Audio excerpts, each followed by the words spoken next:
차가운 소독약 냄새가 진료실 공기를 가득 채웠다. 서유라는 희미하게 먼지가 떠다니는 창밖의 잿빛 하늘을 무표정하게 응시하고 있었다. 의사의 목소리는 마치 두꺼운 유리병 너머에서 들려오는 것처럼 멀게만 느껴졌다. 그는 조심스럽게 단어를 골랐지만 그가 내뱉는 모든 음절은 날카로운 파편이 되어 유라의 심장에 밝혔다. 영구적인 불임. 1년 전에 그 경미했던 자동차 사고가 남긴 보이지 않는 상처였다. 의사는 후방 추돌로 인한 충격이 그녀의 몸 내부에 미세한 손상을 입혔고 그것이 서서히 회복 불가능한 상태로 악화되었다고 설명했다. 유라의 머릿속은 새하얗게 비어 있었다. 남편 강지훈과 함께 꿈꾸었던 미래 아이의 웃음소리로 가득 찰 것이라 믿었던 가정의 모습이 산산조각 나 흩어졌다. 그녀는 기계적으로 고개를 끄덕이며 의사의 설명을 듣고 있었지만 귀에는 아무것도 들어오지 않았다.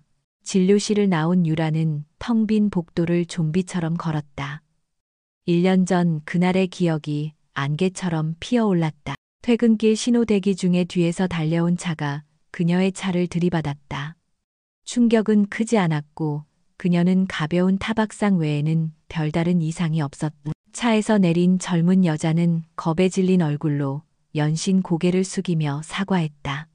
그때 남편 강지훈은 이상할 정도로 사고를 빨리 수습하려 했다. 그는 괜찮다며 단순한 실수일 뿐이니 보험 처리로 조용히 끝내자고 그녀를 설득했다. 그의 다정하고 염려하는 듯한 태도에 유라는 아무런 의심도 하지 않았다. 하지만 이제와 돌이켜보니 모든 것이 수상했다. 지훈의 과도한 친절 사건을 서둘러 덮으려는 듯한 조급함 그리고 그 젊은 여자의 불안해 보이던 눈빛까지. 거대한 퍼즐의 조각들이 하나씩 맞춰지기 시작했지만 아직 결정적인 그림은 보이지 않았다. 그녀는 차가운 손으로 배를 감쌌다. 한때 새로운 생명의 온기를 품을 것이라 믿었던 곳은 이제 텅 비고 차갑기만 했다. 집에 돌아온 유라는 현관에 들어서는 순간부터 낯선 냉기를 느꼈다. 언제나 그녀를 반겨주던 따뜻한 보금자리는 이제 텅 빈 껍데기처럼 느껴졌다. 지훈은 아직 퇴근 전이었다. 유라는 소파에 몸을 던지듯 앉았다. 눈물이 터져 나올 것 같았지만 슬픔보다 더 크고 차가운 무언가가 그녀의 감정을 억누르고 있었다. 그것은 배신감과 의심이었다. 그녀는 무언가를 확인해야만 했다. 그때 소파 쿠션 사이에 반쯤 가려진 낯선 휴대폰이 눈에 들어왔다. 지훈의 것이었지만 그녀가 아는 그의 휴대폰이 아니었다. 그는 언제나 업무용과 개인용 두 개의 휴대폰을 쓴다고 말했었다. 하지만 이것은 세 번째였다. 유라의 심장이 차갑게 내려앉았다. 그녀는 떨리는 손으로 휴대폰을 집어들었다. 다행히 잠금은 걸려있지 않았다. 망설임은 짧았다. 그녀는 메시지 앱을 열었다. 수많은 메시지 목록 속에서 유독 눈에 띄는 이름이 있었다. 한소희, 지훈의 대학 후배이자 최근 그가 책임자로 있는 프로젝트 팀의 팀원이었다. 유라는 몇 번의 부부 동반 모임에서 그녀를 본 적이 있었다. 언제나 밝고 싹싹하게 웃으며 유라에게 언니라고 부르던 얼굴이 떠올랐다. 유라는 심호흡을 하고 그들의 대화 내용을 확인하기 시작했다. 화면을 내리는 그녀의 손가락이 분노로 가늘게 떨렸다. 메시지들은 단순한 불륜의 증거가 아니었다. 그것은 유라의 삶 전체를 송두리째 무너뜨리는 악의적인 음모의 기록이었다. 오빠, 그 여자 괜찮아. 의사가 확실히 확인했어. 라는 소희의 메시지에 지훈은 걱정 마. 그냥 조금 놀란 것뿐이야. 의사도 절대 진짜 이유를 모를 거라고 했어. 이제 우리 사이에 걸림돌은 없어. 라고 답했다. 그들의 대화는 1년 전 사고 직후부터 지금까지 꾸준히 이어져 있었다. 그들은 유라의 불임을 계획했다. 한소희는 지훈을 완전히 자신의 것으로 만들기 위해 그와 유라를 묶어줄 마지막 끈인 아이를 없애기로 결심했다. 그리고 강지훈은 아내의 몸과 미래를 담보로 자신의 욕망을 채우는데 동조했다. 유라는 휴대폰을 쥔 손에 힘이 들어가지 않아 바닥에 떨어뜨릴 뻔했다. 숨이 막혔다. 세상이 무너져 내리는 기분이었다. 사랑했던 남편과 싹싹하게 웃던 후배가 자신을 향해 얼마나 끔찍한 칼날을 숨기고 있었는지 깨달았다. 얼마나 지났을까? 현관문이 열리는 소리가 들렸다. 강지훈이 평소와 다름없는 얼굴로 들어섰다. 그는 소파에 넋을 잃고 앉아있는 유라를 보고 걱정스러운 표정을 지으며 다가왔다. 유라야, 왜 그래? 병원에서는 뭐라고 해? 몸이 안 좋아. 그의 위선적인 목소리가 유라의 귀를 파고들었다. 그녀는 천천히 고개를 들어 남편을 바라보았다. 그의 얼굴 뒤로 한소희와 메시지를 주고받으며 미소 짓고 있을 그의 또 다른 얼굴이 겹쳐 보였다. 순간적으로 모든 것을 폭로하고 그의 멱살이라도 잡고 싶은 충동이 일었지만 유라는 가까스로 이성을 붙잡았다. 지금 소리치고 절망하는 것은 그들이 원하는 그림일 뿐이었다. 그들은 그녀가 무너지고 절규하는 모습을 보며 자신들의 승리를 확인할 것이다. 유라는 그들에게 그런 만족감을 줄 수 없었다. 그녀의 눈에서 뜨거운 눈물 대신 차가운 분노가 서리기 시작했다. 슬픔은 이미 얼어붙어 날카로운 칼날이 되어 있었다. 아니, 그냥 좀 피곤해서 스트레스성이라고 하네. 유라는 최대한 담담하게 거의 무미건조한 목소리로 대답했다. 그녀의 차분한 반응에 지우는 오히려 안심하는 듯했다. 그는 더 이상 묻지 않고 옷을 갈아입으러 침실로 들어갔다. 유라는 그의 뒷모습을 얼음 같은 시선으로 응시했다. 이제 그는 더 이상 그녀의 남편이 아니었다. 그는 그녀의 삶을 파괴한 적 그녀가 반드시 무너뜨려야 할 목표물일 뿐이었다. 그날 밤 유라는 잠들지 못했다.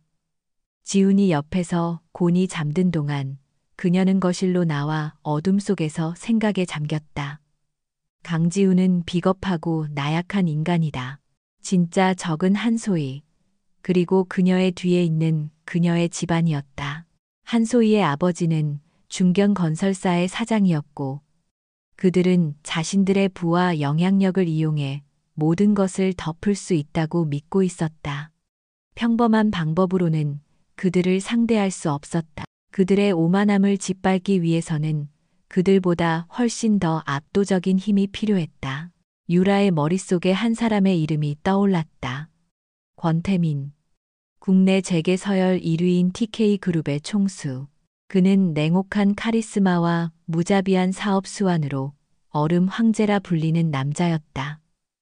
언론 노출을 극도로 꺼렸지만 그의 이름은 그 자체로 권력의 상징이었다. 유라는 몇 번의 공식적인 행사에서 그를 멀리서 본 적이 있었다. 그는 언제나 감정을 읽을 수 없는 얼굴로 주변을 압도하는 존재감을 뿜어냈다. 그라면 한소희의 집안 정도는 손가락 하나로 무너뜨릴 수 있을 것이다. 미친 생각이라는 것을 알았다. 하늘 위의 존재와 같은 그에게 어떻게 접근할 수 있단 말인가. 하지만 유라에게는 다른 선택지가 없었다. 그녀는 자신의 모든 것을 걸어야 했다. 잃을 것이 없는 사람은 가장 대담해질 수 있는 법이다. 그녀는 노트북을 켰다. 차가운 화면의 불빛이 복수를 결심한 그녀의 얼굴을 비쳤다. 검색창에 권태민 세 글자를 입력했다. 화면 가득 그의 사진과 기사들이 쏟아져 나왔다. 그의 차갑고 잘생긴 얼굴이 유라를 내려다보고 있었다. 그녀는 그의 눈에서 자신과 같은 종류의 공허함과 냉정함을 읽었다. 유라는 밤새도록 그에 대한 모든 정보를 수집하기 시작했다. 그의 경영 스타일, 사업상, 이해관계, 공식적인 스케줄, 사적인 습관에 대한 소문들까지. 그녀는 더 이상 상처받은 아내가 아니었다. 가장 강력한 무기를 손에 넣기 위해 치밀하게 계획을 세우는 전략가였다. 그녀의 눈은 뜨거운 복수심으로 밤의 어둠보다 더 깊고 어둡게 타오르고 있었다. 서울의 스카이라인이 한눈에 내려다 보이는 호텔 연회장은 부와 권력의 향기로 가득했다. 대한민국 경제를 움직이는 거물들이 한자리에 모이는 상공회의소 주최 자선 파티였다. 서유라는 짙은 남색의 실크 드레스를 입고 홀 한쪽에 조용히 서 있었다. 화려한 보석이나 과장된 화장 없이도 그녀의 존재감은 뚜렷했다. 그것은 복수를 위해 나를 세운 자만이 가질 수 있는 차갑고 지적인 아우라였다. 지난 몇 주간 유라는 권태민의 동선을 파악하는데 모든 것을 쏟아부었다. 그가 참석할 만한 모든 행사를 조사했고 과거 마케터로 일하며 쌓아둔 인맥을 총동원해 이 파티의 초대장을 손에 넣었다. 그녀는 사냥감을 노리는 암살자처럼 신중했다. 수많은 사람들이 권태민에게 접근하려 애썼지만 그는 철벽처럼 그들을 튕겨냈다. 아첨하는 자들의 얼굴에는 지루함과 경멸을 사업적 제안을 들고 온 자들에게는 냉정한 평가의 시선을 보낼 뿐이었다. 유라는 조급해하지 않았다. 그녀의 목표는 다른 사람들과 달랐다. 그녀는 권태민의 호의나 투자를 원하는 것이 아니었다. 그녀가 원하는 것은 그의 손에 들린 검을 빌리는 것이었고, 그러기 위해서는 그가 먼저 그녀라는 존재에 흥미를 느끼게 만들어야 했다. 그녀의 조사에 따르면 권태민은 이런 소란스러운 장소를 견디지 못했고 종종 행사장 구석의 테라스나 발코니에서 혼자만의 시간을 가졌다. 유라는 그 순간을 노리고 있었다. 예상대로 몇 순배의 와인이 돌고 분위기가 무르익자 권태민은 주위의 인파를 뒤로하고 조용히 테라스로 향하는 유리문 쪽으로 움직였다. 그의 비서가 따라붙으려 했지만 그는 가벼운 손짓으로 제지했다. 유라는 심장이 가늘게 떨리는 것을 느끼며 그보다 몇 발짝 앞서 자연스럽게 테라스로 향했다. 그녀는 난간에 기대어 마치 도시의 야경에 깊이 빠져 있는 것처럼 연기했다. 차가운 밤 공기가 그녀의 뜨거운 뺨을 식혀주었다.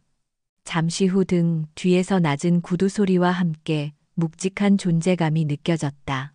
권태민이었다. 그는 유라의 존재를 의식했지만 별다른 말을 걸지 않고 그녀에게서 몇 걸음 떨어진 곳에 자리를 잡았다. 침묵이 흘렀다.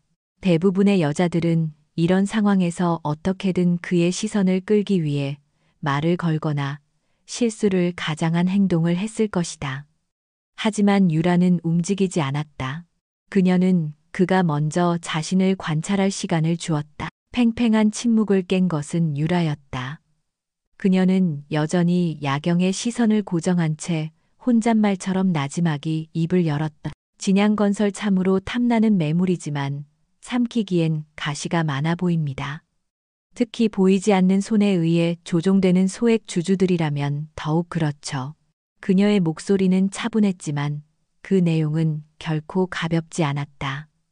그것은 최근 TK그룹이 비밀리에 추진하던 인수합병에 대한 정확한 지적이었다. 언론에는 아직 공개되지 않은 극소수의 관계자만이 아는 사실이었다. 권태민의 시선이 처음으로 유라에게 정확히 꽂혔다. 그의 눈은 감정이 없는 심해처럼 깊고 차가웠다. 그는 그녀의 머리부터 발끝까지를 마치 스캔하듯 훑어보았다. 누구지 그의 머릿속에 경계심과 함께 희미한 흥미가 싹텄다. 내부 정보를 어디서 들었는지 모르겠지만 분수에 맞지 않는 호기심은 위험을 부를 수 있어. 그의 목소리는 위협적이었지만 유라는 흔들리지 않았다. 오히려 그녀는 몸을 돌려 그를 정면으로 마주했다. 정보의 출처가 중요한가요? 그 정보가 회장님께서 직면한 문제의 핵심을 찌르고 있다는 사실이 더 중요하겠죠. 이 사회의 반대표를 주도하는 건 이씨 일가가 아닙니다. 대일그룹의 송 회장이 싱가포르에 세운 유령 회사를 통해 움직이고 있죠. 유라의 말은 한치의 망설임도 없었다. 그녀는 단순한 정보가 아닌 상황의 본질을 꿰뚫는 통찰력을 보여주었다. 권태민의 미간이 미세하게 좁혀졌다. 그는 자신의 가장 유능한 정보팀도 아직 밝혀내지 못한 사실을 이 정체불명의 여자가 알고 있다는 것에 놀라움을 느꼈다. 그는 잠시 그녀를 말없이 응시했다. 아름다운 외모였지만 그녀의 눈은 야망과 어떤 종류의 깊은 슬픔, 그리고 그것을 뛰어넘는 차가운 결의로 불타고 있었다. 그는 수많은 사람들을 만나봤지만 이런 종류의 눈빛은 처음이었다. 그걸 나에게 말하는 이유가 뭐지, 원하는 게 뭔가? 그는 단도직입적으로 물었다. 아첨이나 우회적인 접근은 그의 방식이 아니었고 이 여자 또한 그런 것을 원하지 않는다는 것을 직감했다. 바로 그 순간이었다. 유라가 기다려온 순간 그녀는 한 걸음 그에게 다가섰다. 두 사람 사이의 거리가 아슬아슬하게 좁혀졌다. 권태민 회장님의 힘이 필요합니다. 그녀의 목소리는 낮고 단호했다. 제가 회장님께 진양건설을 손에 넣을 수 있는 확실한 증거와 방법을 드리겠습니다. 그 대가로 제 인생을 망가뜨린 두 사람을 무너뜨릴 수 있는 무기를 제게 주십시오. 그것은 애원이 아니었다. 유혹도 아니었다. 그것은 동등한 입장에서의 대담하고 거침없는 거래 제안이었다. 권태민은 잠시 할 말을 잃었다. 그의 앞에서 이런 식으로 거래를 제안한 사람은 아무도 없었다. 대부분은 그의 발치에서 무언가를 구걸하거나 아니면 두려움에 떨기 바빴다. 하지만 이 여자는 그의 눈을 똑바로 쳐다보며 자신의 복수를 위한 무기를 요구하고 있었다.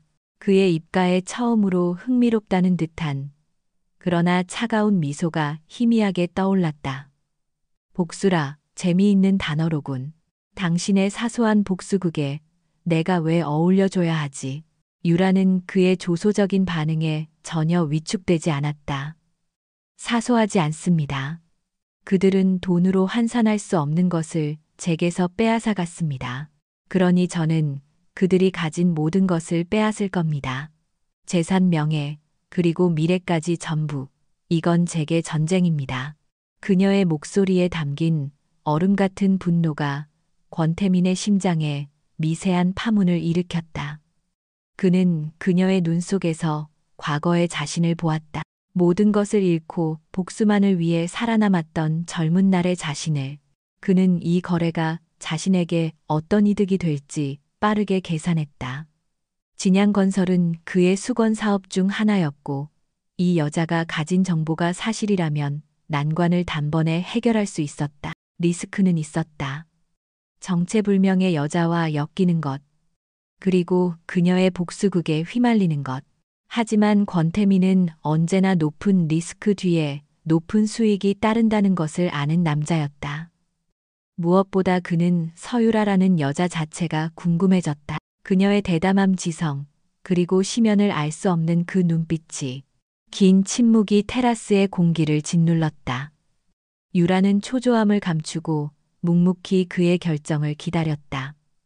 그녀는 자신의 패를 모두 보여주었다. 이제 선택은 그의 몫이었다. 마침내 권태민이 입을 열었다. 그의 목소리는 이전보다 한층 더 낮고 차가워져 있었다. 좋소, 흥미로운 제안이군. 내일 내 비서에게 연락하시오. 계약서를 준비시키지. 그는 그 말만 남기고 몸을 돌려 연회장 안으로 사라졌다. 유라는 그가 사라진 문을 한참 동안 바라보았다. 온몸의 긴장이 풀리면서 다리가 후들거렸다. 그녀는 간신히 난간을 붙잡고 몸을 지탱했다. 심장은 미친 듯이 뛰고 있었지만 머리는 그 어느 때보다 차갑고 명료했다. 악마와의 거래는 성립되었다. 복수의 첫 번째 문이 열렸다. 테라스 아래로 펼쳐진 화려한 도시의 불빛들이 마치 그녀의 앞날을 축복하는 것처럼 반짝이고 있었다. 하지만 그녀는 알고 있었다. 그 길의 끝에는 구원이 아닌 또 다른 심연이 기다리고 있을지도 모른다는 것을. TK 그룹의 헤드쿼터 그 최상층에 위치한 회장실은 권태민이라는 남자를 그대로 빼닮아 있었다. 거대하고 차가웠으며 한치의 불필요한 장식도 허용하지 않는 공간. 통유리창 너머로 서울의 전경이 장난감처럼 펼쳐져 있었지만 그 풍경마저도 이 방의 압도적인 위압감 앞에서는 하나의 배경에 불과했다. 서유라는 거대한 흑단 책상을 사이에 두고 권태민과 마주 앉아 있었다. 그녀의 앞에는 TK그룹 법무팀이 작성한 두꺼운 계약서가 놓여 있었다. 계약서의 조항들은 얼음처럼 차갑고 강철처럼 단단했다. 갑 권태민과 을 서유라. 을은 진양건설 인수합병에 관련된 모든 정보를 갑에게 제공하며 그 대가로 갑은 을이 지정한 특정 인물들 강지훈과 한소희의 사회적 경제적 몰락을 위해 갑의 자원을 제공한다. 계약의 모든 내용은 절대적인 비밀에 붙여지며 위반 시의 배상 책임은 상상을 초월하는 액수였다. 유라는 감정 없는 눈으로 조항들을 하나하나 꼼꼼히 읽어내려갔다. 그녀의 침착함에 권태민의 눈썹이 미세하게 움직였다. 보통 사람이라면 이 살벌한 계약서 앞에서 위축되거나 두려워하는 기색을 보이기 마련이었다. 하지만 그녀는 마치 일상적인 비즈니스 서류를 검토하는 것처럼 담담했다. 마지막 페이지에 서명을 마친 유라가 펜을 내려놓으며 입을 열었다. 첫 번째 목표는 강지훈입니다. 그를 먼저 고립시켜야 한소희를 무너뜨리기 쉬워집니다. 그들의 관계는 생각보다 견고하지 않아요. 외부의 압력에 쉽게 금이 갈 겁니다. 그녀의 목소리는 회의를 주재하는 유능한 전략가와 같았다. 권태민은 턱을 괜 채 그녀를 흥미롭게 바라보았다. 구체적인 계획은 그는 결과만을 중시하는 사람이었다. 유라는 기다렸다는 듯이 준비해온 자료가 담긴 USB를 테이블 위로 밀었다. 강지훈이 속한 부서의 협력업체 선정 비리입니다. 규모는 크지 않지만 확실한 증거를 잡을 수 있습니다. 그가 직접 주도한 것은 아니지만 관리자로서의 책임을 피할 수는 없죠. 이 일이 터지면 그는 회사 내에서 신뢰를 잃고 감찰 대상에 오를 겁니다. 그녀는 강지훈의 성향을 정확히 꿰뚫고 있었다. 그는 위기에 정면으로 맞서는 타입이 아니었다. 문제가 생기면 회피하고 책임을 전가하며 어떻게든 자신만 빠져나갈 구멍을 찾으려 할 것이다. 그런 과정 속에서 그는 필연적으로 실수를 저지르고 더욱 깊은 수렁에 빠지게 될 터였다. 권태민은 그녀의 계획에 만족했다. 그것은 감정에 휩쓸린 복수가 아니라 상대의 약점을 파고드는 정교한 수술에 가까웠다. 그는 자신의 비서에게 눈짓했고 비서는 조용히 USB를 챙겨 방을 나갔다. 며칠 후 한 경제지에 익명의 투서가 접수되었다. 강지훈이 근무하는 회사의 자재 납품 비리에 대한 구체적인 정황과 증거가 담긴 투서였다. 기사는 일파만파로 퍼져나갔고 회사는 즉시 내부 감사팀을 꾸렸다. 강지훈은 순식간에 용의선상에 올랐다. 그는 결백을 주장했지만 관리 소홀의 책임에서는 자유로울 수 없었다. 동료들은 그를 수군거리며 피했고 상사들은 차가운 눈으로 그를 바라보았다. 안락하고 평탄했던 그의 세계에 처음으로 균열이 생기기 시작했다. 그날 밤 강지훈은 잔뜩 술에 취해 한소희의 오피스텔을 찾았다. 그는 다짜고짜 억울함을 토로하며 그녀에게 위로를 구했다. 하지만 한소희의 반응은 냉담했다. 그녀는 짜증이 가득한 얼굴로 그를 밀어냈다. 그래서 어쩌라는 거야. 겨우 그깟 일로 이렇게 망가진 모습을 보이다니 실망이야. 당신 이렇게 능력 없는 남자였어. 그녀에게 강지훈은 자신의 욕망을 채워줄 트로피 같은 존재였지. 인생의 무게를 함께 짊어질 동반자는 아니었다. 지훈은 그녀의 차가운 반응에 당황했다. 소희야, 어떻게 그런 말을. 내가 지금 얼마나 힘든데. 그는 애원하듯 말했지만 소희는 코웃음을 쳤다. 힘든 건 당신 사정이고 설마 나한테 돈이라도 빌려달라는 건 아니지. 당신 카드 정지될지도 모른다며 우리가 계획했던 밀라노 여행은 어떻게 할 건데 알아서 해결해 지훈 씨. 더 이상 쓸모없는 모습 보이지 말고. 그들의 사랑은 위기 앞에서 민낯을 드러냈다. 그것은 욕망과 이기심으로 빚어진 허상에 불과했다. 한편 유라는 권태민의 펜트하우스 서재에서 그에게 첫 번째 작전의 결과를 보고하고 있었다. 그녀가 예상했던 대로 강지우는 패닉에 빠져 있었고 한소희와의 관계에도 이상 신호가 감지되고 있었다. 권태민은 보고를 들으며 말없이 와인을 따랐다. 그는 유라에게도 한 잔을 건넸다. 어떻게 그렇게 정확하게 예측했지? 그들의 관계가 그렇게 쉽게 흔들릴 거라고. 그의 질문에는 순수한 지적, 호기심이 담겨 있었다. 유라는 잔을 받아들고 가볍게 흔들었다. 붉은 와인이 잔을 타고 천천히 흘러내렸다. 그들의 관계는 사랑이 아니라 거래에 가깝기 때문입니다. 강지우는 안정적인 가정에 대한 권태로움과 새로운 자극을 원했고, 한소희는 유부남을 빼앗는다는 정복욕과 그의 배경을 원했죠. 거래는 어느 한쪽의 가치가 떨어지면 깨지기 마련입니다. 그녀의 분석은 칼날처럼 날카롭고 차가웠다. 권태민은 그녀의 눈에서 복수심 외에 인간의 본성을 꿰뚫는 깊은 통찰력을 보았다. 그는 문득 그녀라는 사람에 대해 더 알고 싶어졌다.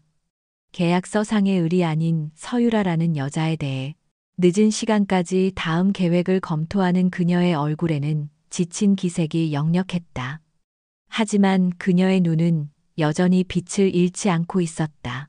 그 모습은 마치 지독한 상처를 입고도 적의 목을 노리는 흑표범을 연상시켰다. 그는 자신도 모르게 비서에게 전화를 걸어 간단한 식사를 준비하라고 지시했다. 잠시 후 최고급 레스토랑에서 배달된 음식이 서재에 차려졌다. 유라는 놀란 눈으로 그를 쳐다보았다. 이건 권태민은 무심한 척 서류를 넘기며 말했다. 복수는 차갑게 식혀서 먹어야 하는 요리라고 하지만 준비하는 사람이 굶어 죽을 필요는 없지. 그의 목소리는 여전히 무뚝뚝했지만 그 안에 담긴 것은 단순한 배려 이상의 무언가였다. 그것은 그의 철저한 비즈니스적 태도에서는 결코 찾아볼 수 없었던 인간적인 제스처였다. 유라는 순간 할 말을 잃었다. 자신을 오직 복수를 위한 도구로만 여길 것이라 생각했던 남자였다.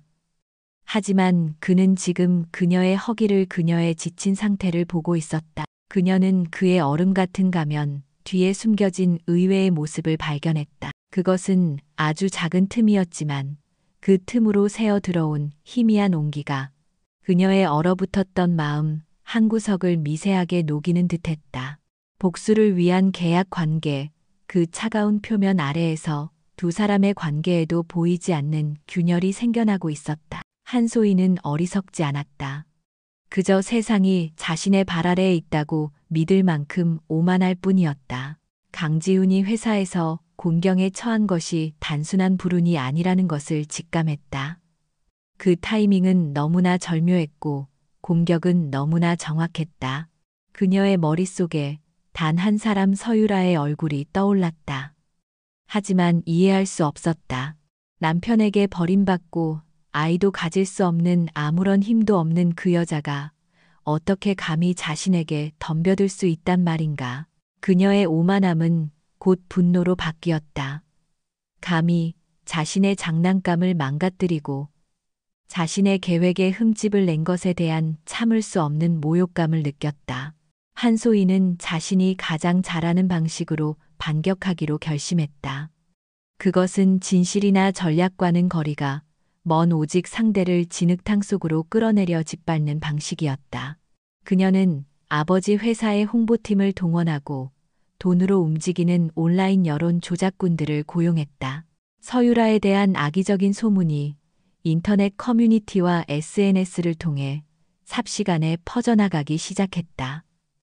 유명 대기업 마케터 SC 사실은 불륜과 업무 능력 부족으로 해고당해 불임의 원인 남편 아닌 그녀의 문란한 사생활 때문 자극적인 제목의 글들이 쏟아졌다. 유라의 과거, 직장 동료들의 실명까지 거론하며 교묘하게 사실과 거짓을 섞은 루머들은 꽤 그럴듯해 보였다.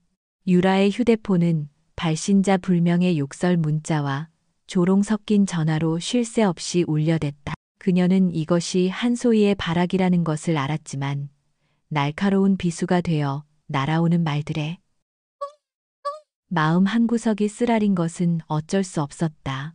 이 모든 상황은 권태민의 귀에도 즉각 보고되었다. 그는 자신의 사무실에서 관련 보고서를 읽으며 표정 하나 바꾸지 않았지만 그의 주변 공기는 얼음장처럼 차가워졌다. 감히 누가 자신의 사람을 건드리는가. 계약상으로 서유라는 그의 복수를 위한 도구이자 자산이었다. 그리고 권태민은 자신의 소유물에 흠집이 나는 것을 용납하지 않았다.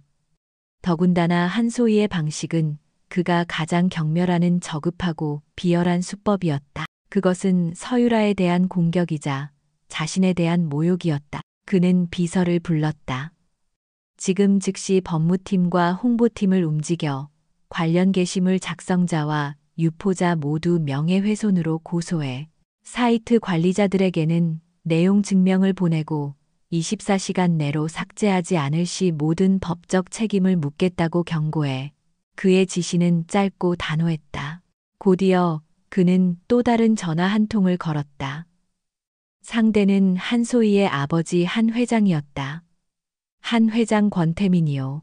따님의 취미 생활이 TK그룹이 진행하는 프로젝트에 잡음을 일으키고 있어. 새로운 취미를 찾아보라고 조언해 주는 게 좋을 거요. 더 시끄러워지는 건 원치 않으니까. 전화기 너머 한 회장의 당황한 목소리를 들으며 권태민은 전화를 끊었다. 모든 것은 조용하고 신속하게 처리되었다. 태산 같던 TK그룹이 움직이자 인터넷을 뒤덮었던 악성 루머들은 마치 썰물처럼 사라졌다. 한 회장에게 호되게 꾸지람을 들은 한소희는 분노에 떨었지만 감히 권태민에게 맞설 수는 없었다. 그녀는 처음으로 서유라의 뒤에 상상도 못할 거대한 힘이 존재한다는 사실을 깨달았다. 그리고 그 사실은 그녀를 더욱 비참하고 절박하게 만들었다. 유라는 자신을 짓누르던 악의적인 여론이 하룻밤 사이에 사라진 것을 보고 의아하게 생각했다. 그녀는 곧 그것이 권태민의 소행이라는 것을 짐작했다. 그날 저녁 그녀는 그의 펜트하우스에서 그와 마주했다. 이건 저희 계약 내용에 없던 일입니다. 그녀의 목소리에는 따지는 듯한 기색 대신 순수한 의문이 담겨 있었다. 권태민은 와인잔을 기울이며 무심하게 대답했다. 내 자산이 손상되는 것을 방관하는 건 내 방식이 아니오. 당신은 현재 TK의 자산이기도 하니까. 그의 말은 지독히도 사무적이었지만 그의 행동은 그 이상의 의미를 담고 있었다. 그는 그녀를 보호했다. 계약 조항 때문만이 아니라는 것을 유라는 어렴풋이 느낄 수 있었다. 그들의 관계는 단순한 거래를 넘어 보이지 않는 신뢰와 연대감으로 엮이기 시작했다. 그들은 이제 같은 적을 향해 총구를 겨눈 동맹이었다. 그 사실이 유라의 마음속에 낯선 감정의 파동을 일으켰다. 궁지에 몰린 한소희는 결국 이성을 잃었다. 그녀는 뒷골목의 해결사를 고용해 서유라에게 겁을 주기로 결심했다. 다시 한번 사고를 위장해 그녀를 무너뜨리려 했다.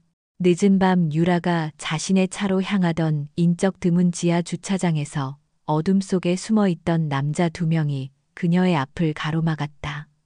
유라는 순간 온몸이 얼어붙는 것을 느꼈다. 아무리 냉철한 전략가라 해도 물리적인 위협 앞에서는 한낱 연약한 여자일 뿐이었다. 남자들은 희죽거리며 그녀에게 다가왔다. 서유라 씨, 우리랑 잠깐 얘기 좀 하지.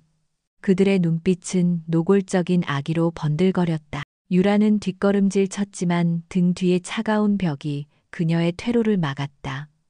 공포가 목을 조여왔다.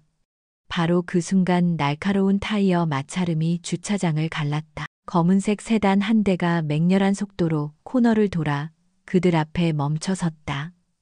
운전석 문이 열리고 권태민이 내렸다.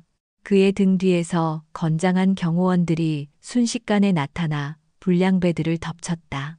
권태민은 그 모든 소란을 뒤로하고 곧장 유라에게로 걸어왔다. 그의 얼굴은 평소의 냉정함을 넘어 모든 것을 파괴할 듯한 차가운 분노로 일그러져 있었다. 그는 떨고 있는 유라의 앞에 서서 그녀의 팔을 단단히 붙잡아 자신 쪽으로 끌어당겼다. 다친 곳은 그의 목소리는 낮고 거칠었지만 그 안에는 숨길 수 없는 깊은 염려가 배어 있었다. 유라는 그의 눈동자 속에서 처음으로 뜨거운 불꽃을 보았다. 그것은 자신을 향한 강렬한 보호 본능이었다. 차 안으로 돌아온 후 두 사람 사이에는 무거운 침묵이 흘렀다. 경호원들이 모든 것을 처리하는 동안 권태민은 아무 말 없이 운전대만 잡고 있었다. 비즈니스라는 이름으로 그어져 있던 경계선은 산산조각이 나 있었다. 유라는 자신의 옆얼굴에 꽂히는 그의 시선을 느끼며 혼란스러워졌다. 복수만을 위해 달려왔던 그녀의 심장이 자신을 위해 기꺼이 어둠 속으로 뛰어든 남자 앞에서 속수무책으로 흔들리고 있었다. 권태민 역시 자신의 반응에 당혹스러움을 느끼고 있었다. 자산을 보호하는 차원을 넘어선 지독히도 개인적인 감정이었다. 그들의 계약 관계는 이제 걷잡을 수 없이 위험하고 복잡한 영역으로 접어들고 있었다. 지하 주차장의 싸늘한 공포는 서유라와 권태민의 관계에 지울 수 없는 흔적을 남겼다. 그것은 더 이상 비즈니스가 아니었다. 한소희와 그녀의 집안은 이제 권태민 개인의 적이 되었다. 그는 계약 이행을 넘어선 차가운 분노에 휩싸여 있었다. 그는 자신의 최정예 정보팀을 소집했다. 리더는 그의 수족과도 같은 최 실장이었다.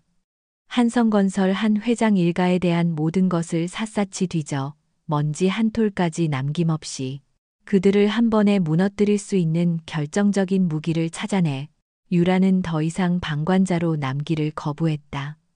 그녀는 충격에서 벗어나자마자 조사를 자청했다. 권태민은 처음에는 반대했지만 복수를 향한 그녀의 흔들림 없는 의지를 보고는 결국 승낙했다. 그는 그녀를 단순한 피해자나 보호해야 할 대상으로만 보지 않았다. 그녀는 이미 그의 동등한 파트너였다. 최 실장이 이끄는 팀이 긁어모은 방대한 양의 자료가 펜트하우스의 서재로 옮겨졌다. 유라는 며칠 밤낮으로 자료 더미에 파묻혔다. 그녀는 한성건설의 과거 프로젝트 기록 재무제표 그리고 숨겨진 거래 내역들을 집요하게 파고들었다. 그녀의 날카로운 분석력은 TK그룹의 전문가들조차 놓쳤던 부분을 발견해냈다. 10여 년 전 한성건설이 시공사로 참여했던 한 고급 아파트 건설 프로젝트에서 이상한 자금 흐름을 포착한 것이다. 성산 아파트 붕괴 사고, 당시 부실 공사로 인해 건설 중이던 건물이 무너져 수십 명의 사상자를 낸 끔찍한 참사였다. 유라는 관련 자료를 들고 권태민을 찾아갔다. 회장님 이상합니다. 성산 아파트 사고 직후 한성건설은 책임의 대부분을 하청업체에 떠넘기고 위기를 모면했습니다. 그런데 바로 그 시점에 거액의 자금이 서류상으로만 존재하는 페이퍼 컴퍼니로 흘러 들어갔습니다. 마치 무언가를 무마하기 위한 뒷돈처럼 보입니다. 그녀가 성산 아파트라는 단어를 입에 올리는 순간 권태민의 얼굴이 급격하게 굳어졌다. 언제나 포커페이스를 유지하던 그의 눈동자가 지진이라도 일어난 듯 격렬하게 흔들렸다. 그의 얼음 같던 가면이 산산조각 나는 것을 유라는 목격했다. 그의 얼굴에 떠오른 것은 단순한 놀라움이 아니었다. 그것은 뼈에 사무친 지독한 고통과 슬픔 그리고 모든 것을 불태워버릴 듯한 증오였다. 권태민은 한동안 아무 말도 하지 못했다. 그의 손이 테이블 아래에서 단단하게 주먹을 쥐는 것이 보였다. 그의 침묵 속에서 유라는 자신이 건드려서는 안 될 그의 가장 깊은 상처를 건드렸음을 직감했다. 그날 밤 펜트하우스의 거실은 무거운 침묵에 잠겨 있었다.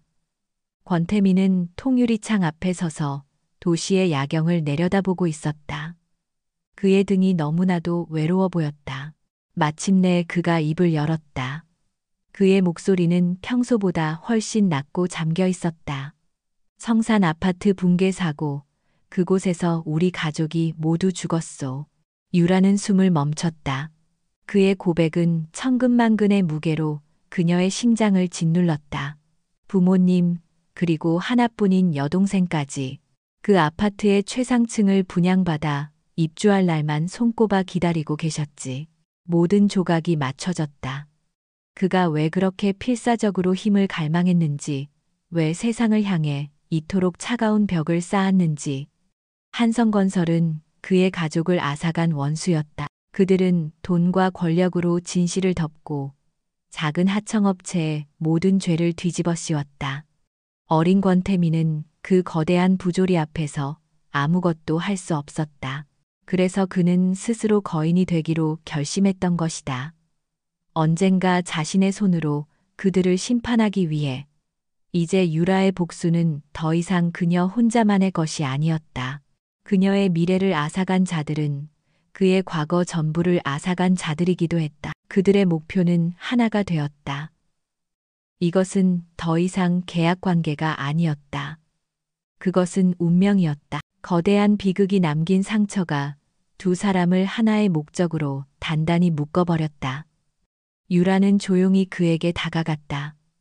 어둠 속에서 그의 어깨가 미세하게 떨리고 있었다. 그녀는 망설이다가 조심스럽게 그의 손등 위로 자신의 손을 포겠다. 권태민은 놀란 듯 움찔했지만 그녀의 손을 뿌리치지는 않았다. 오히려 그는 천천히 손을 돌려 그녀의 손을 마주 잡았다. 그의 손은 차가웠지만 그 안에 담긴 고통의 무게가 고스란히 전해져 왔다. 유라는 처음으로 자신의 상처를 그에게 털어놓았다. 남편의 배신, 아이를 가질 수 없게 된 몸 산산조각난 미래에 대한 절망. 그녀의 이야기는 그의 비극에 비하면 작게 느껴질 수도 있었지만 권태민은 묵묵히 들어주었다. 그는 상실의 고통을 아는 사람이었다. 깊은 어둠 속에서 두 개의 상처 입은 영혼은 서로의 아픔을 통해 비로소 연결되었다. 그것은 동정이나 연민이 아닌 깊은 이해와 공감이었다. 그날 이후 두 사람 사이의 공기는 완전히 달라졌다. 서재에서 함께 증거 자료를 검토하는 그들의 모습은 더 이상 고용주와 계약자가 아니었다. 그들은 나란히 서서 공동의 적을 노려보는 동지이자 파트너였다. 복수를 향한 차가운 결의 속에서 서로의 상처를 보듬는 따뜻한 감정이 조용히 싹트고 있었다. 그것은 혼돈 속에서 피어난 사랑이었다. 그들의 복수는 이제 단순한 파괴가 아니었다. 10여 년간 묻혀있던 진실을 파헤치고 과거의 희생자들을 위한 정의를 바로 세우는 거룩한 전쟁이 되었다. 그들의 개인적인 감정은 이제 그들의 전략과 완벽하게 하나가 되어 그들을 세상에서 가장 강력하고 위험한 팀으로 만들었다. 결전의 날은 화창한 봄날의 오후에 찾아왔다. 한성건설의 임시 주주총회가 열리는 호텔 그랜드 볼룸은 긴장감으로 가득 차 있었다. 한 회장은 단상 위에서 여유로운 미소를 짓고 있었다. 그는 최근 TK그룹과의 대규모 합작 프로젝트 안건을 상정했고 그것이 무난히 통과될 것이라 믿어 의심치 않았다. 권태민이 자신을 압박했던 것은 단순한 경고일 뿐 거대한 이익 앞에서 감정적인 복수 따위를 할 인물이 아니라고 판단했다. 그것이 그의 치명적인 오만이자 착각이었다. 주주총회가 시작되고 한 회장이 프로젝트의 장밋빛 미래에 대해 열변을 토하고 있을 때였다. 볼룸의 거대한 문이 열리고 권태민이 서유라와 함께 모습을 드러냈다. 모든 사람들의 시선이 그들에게 쏠렸다. 권태민은 단순한 주주가 아니었다. 그는 지난 몇 주간 비밀리에 한성건설의 지분을 꾸준히 매입해 어느새 의결권을 위협할 수준의 2대 주주가 되어 있었다. 한 회장의 얼굴에서 미소가 사라지고 당혹감이 번졌다. 권태민은 곧장 단상으로 걸어 올라갔다. 그는 마이크를 잡고 얼어붙은 한 회장을 싸늘하게 내려다보았다. 한성건설과의 합작 프로젝트 TK그룹은 전면 백지화하겠습니다. 그의 폭탄 선언의 장내가 술렁였다. 그뿐만이 아닙니다. 오늘 저는 주주로서 한성건설의 감춰진 진실에 대해 이야기하고자 합니다. 그의 말이 끝나기가 무섭게 볼룸의 대형 스크린의 영상이 재생되기 시작했다. 영상은 10여 년 전 성산 아파트 붕괴 사고의 처참한 현장으로 시작되었다. 그리고 화면은 당시 하청업체 현장 소장이었던 한 남자의 현재 모습으로 바뀌었다. 그는 병든 몸으로 작은 쪽방에 누워 있었다. 그의 입에서 충격적인 증언이 흘러나왔다. 그때 한성건설의 지시로 기준 미달의 철근과 시멘트를 썼습니다. 공사 기간을 단축하고 비용을 아끼기 위해서였죠. 사고가 터지자 그들은 모든 죄를 우리에게 뒤집어 씌우고 거액의 돈으로 제 입을 막았습니다. 평생 죄책감 속에서 살았습니다. 이어서 사고 유가족들의 피 맺힌 절규와 한성건설이 증거를 인멸하고 관련자들을 회유 협박했던 구체적인 증거들이 화면을 가득 채웠다. 유라가 밤을 새워 찾아낸 자금 흐름도와 페이퍼 컴퍼니의 실체가 명백하게 드러났다. 장내는 찬물을 끼얹은 듯 조용해졌다. 주주들의 얼굴은 경악과 분노로 물들었다. 한 회장은 사색이 되어 소리쳤다. 거짓말이야. 저건 모두 조작된 거야. 바로 그때 볼룸 뒤편에서 기다리고 있던 검사와 수사관들이 들이닥쳤다. 권태민은 차가운 목소리로 마지막 쐐기를 박았다. 여기 있는 모든 증거는 이미 검찰에 제출되었습니다. 한성건설의 탐욕이 수십 명의 무고한 생명을 앗아갔습니다. 그리고 그 중심에는 당신 한 회장이 있습니다. 수사관들이 다가와 한 회장의 팔에 차가운 수갑을 채웠다. 그는 발악했지만 모든 것은 끝난 뒤였다. 그의 왕국은 한 줌의 재가 되어 무너져 내리고 있었다. 한쪽 구석에서 이 모든 광경을 지켜보던 한소희는 넋을 잃고 주저앉았다. 그녀가 믿었던 아버지의 부와 권력이 신기루처럼 사라지는 순간이었다. 그녀의 눈에 유라의 모습이 들어왔다. 유라는 차갑고 무표정한 얼굴로 자신을 내려다보고 있었다. 그 눈빛 속에는 승자의 희열이 아닌 깊은 경멸만이 담겨 있었다. 한소희는 그제야 깨달았다. 자신이 얼마나 어리석고 하찮은 존재였는지를. 모든 소동이 끝난 후 호텔 복도에서 강지훈이 유라의 앞을 가로막았다. 그는 모든 것을 잃고 완전히 망가져 있었다.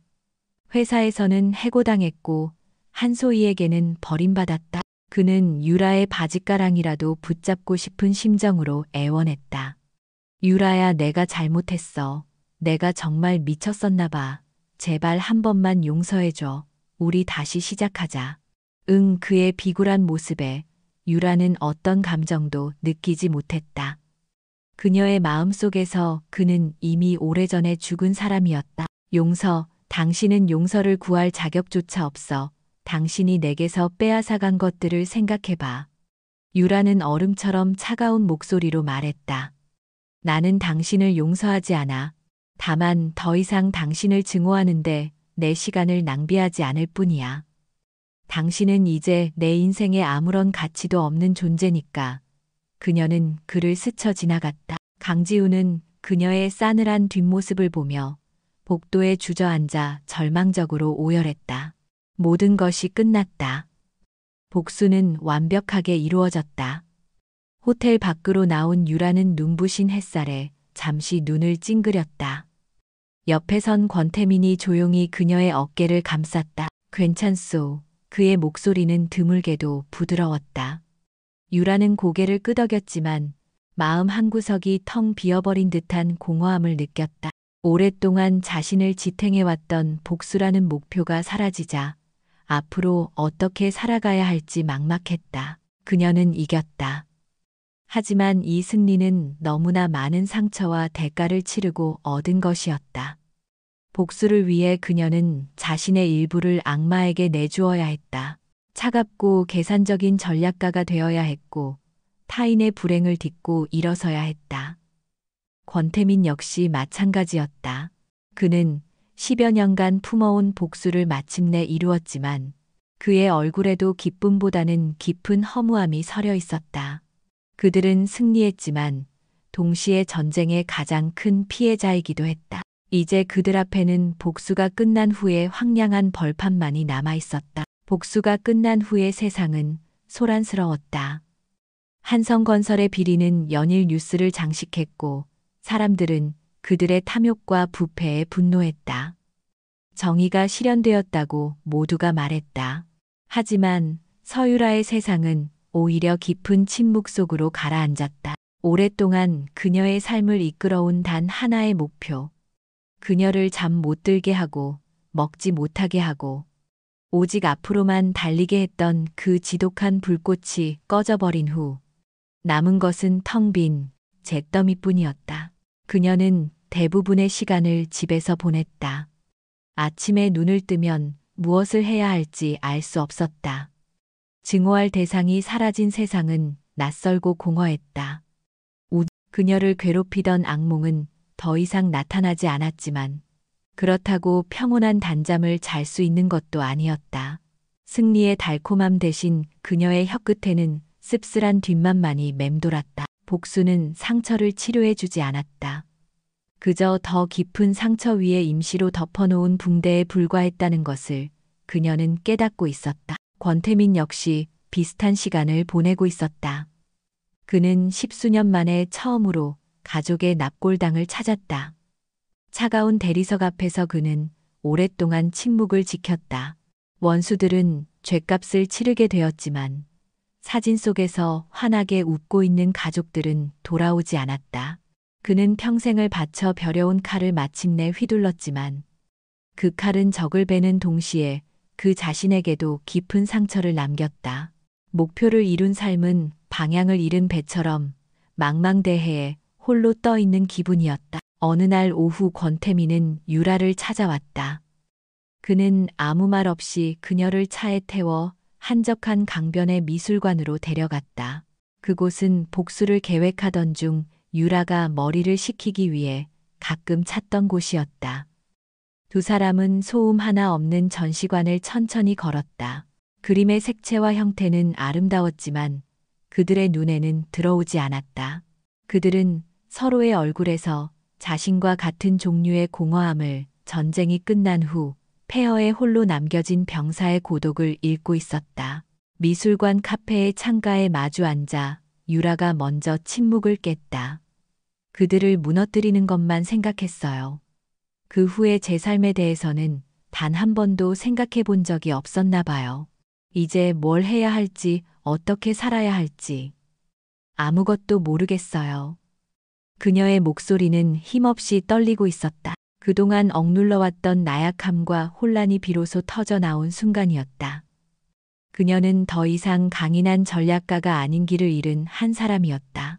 권태민은 조용히 그녀의 말을 듣고 있었다. 그는 따뜻한 찻잔을 그녀 쪽으로 밀어주며 입을 열었다. 우리의 과거와 상처는 지울 수 없소. 그것들은 평생 우리 몸의 일부로 남겠지. 하지만 그것이 우리 자신을 전부 규정하도록 내버려둘 필요는 없소. 그는 잠시 말을 멈추고 창밖의 강물을 바라보다가 다시 시선을 그녀에게로 돌렸다. 그의 눈빛은 그 어느 때보다 진지하고 깊었다. 우리의 시작은 복수를 위한 계약이었소. 이제 당신과 새로운 계약을 맺고 싶소. 서유라 씨. 유라는 의아한 눈으로 그를 바라보았다. 그는 말을 이었다. 복수가 아닌 치유를 위한 계약. 증오가 아닌 희망을 위한 계약. 이 폐허 위에서 당신과 함께 새로운 무언가를 만들어 나가고 싶소. 이건 평생을 건 계약이 될 거요. 그것은 화려한 프러포즈가 아니었다. 하지만 세상 그 어떤 고백보다 진실하고 묵직한 울림이 있었다. 그는 차가운 CEO가 아닌 그녀의 상처를 이해하고 자신의 상처를 기꺼이 내보이며 함께 미래를 만들자고 말하는 한 남자였다. 유라의 눈에서 뜨거운 눈물이 흘러내렸다. 그것은 슬픔이나 분노의 눈물이 아니었다. 깊은 어둠의 터널을 지나 마침내 한 줄기 빛을 발견한 사람의 안도와 희망의 눈물이었다. 그녀는 깨달았다. 이 모든 끔찍한 과정 속에서 그녀가 얻은 유일하고 소중한 것. 그것은 바로 눈앞의 이 남자였다. 그와 함께라면 텅 빈 폐허 위에서도 새로운 집을 지을 수 있을 것 같았다. 그녀는 눈물을 닦으며 희미하지만 분명한 미소를 지었다. 네, 좋아요. 1년 후 경기도의 한적한 교회. 따스한 햇살이 내리쬐는 언덕 위에 새싹 보금자리라는 이름의 보육원이 문을 열었다. 이곳은 한성건설로부터 몰수한 재산과 권태민의 사재를 출연해 세운 곳이었다.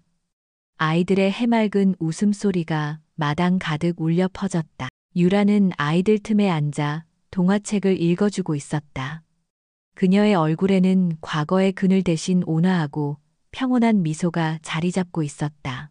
아이를 가질 수 없다는 상처는 여전히 그녀의 일부였지만 그녀는 더 큰 사랑으로 그 상처를 보듬는 법을 배우고 있었다. 권태민이 그녀의 옆으로 다가와 조용히 어깨를 감쌌다. 사람들은 더 이상 그를 얼음 황제라 부르지 않았다. 사랑하는 사람 곁에서 그의 눈빛은 따뜻하게 녹아내려 있었다. 두 사람은 서로를 마주보며 미소 지었다. 그들의 삶은 결코 상처 없이 아물지 않을 것이다. 몸에 새겨진 흉터처럼 그들의 과거는 영원히 그들과 함께할 것이다. 하지만 그 상처는 이제 고통의 상징이 아니었다. 그것은 지독한 겨울을 함께 이겨내고 마침내 서로에게 가장 깊은 뿌리를 내린 사랑의 증거였다. 폐허 속에서 피어난 그들의 사랑은 그 어떤 꽃보다 강하고 아름다웠다.